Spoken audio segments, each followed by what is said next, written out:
किरीट सोमय्यांना युसुफ अन्सारी नावाच्या Facebook अकाउंटवरून post करून धमकी। उद्या सोमय्यांच्या घरी आंदोलन करण्याचा इशारा। सोमय्यांचं पवईत मशिदीवरील अनधिकृत भोंग्यांवरून आंदोलन। मी धमक्यांना घाबरत नाही। मुंबईत अंदाजे 4000वर अनधिकृत भोंगे, याविरोधात आम्ही मोहीम छेडणार। किरीट सोमय्यांची प्रतिक्रिया।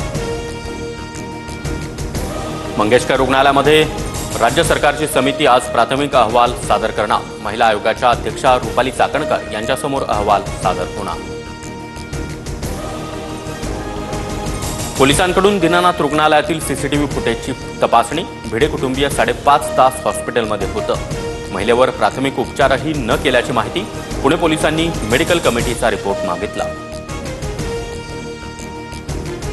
मंत्र्यांचे सचिव 4 महिने वेतनापासून वंचित। मुख्यमंत्री कार्यालयाकडून नियुक्तीबाबत अद्याप मंजुरी नाही। नाशिकच्या दौऱ्यानंतर उद्धव ठाकरेंचा पुणे दौरा। पक्ष संघटना बांधणीच्या दृष्टीनं शाखा प्रमुख शिवसैनिकांसोबत संवाद साधणार। जळगाव महापालिकेतील बनावट जन्मदाखला प्रकरणी दोघे स्थानिक गुन्हे शाखेच्या ताब्यात। 43 जणांविरुद्ध शहर पोलीस ठाण्यात गुन्हा दाखल। कोल्हापूरच्या पन्हाळा तालुक्यामध्ये अघोरी पूजेच्या बहाण्यानं भोंदूबाबाचा अल्पवयीन मुलीवर अत्याचार। भोंदूबाबासह मदत करणारी महिला अटकेत।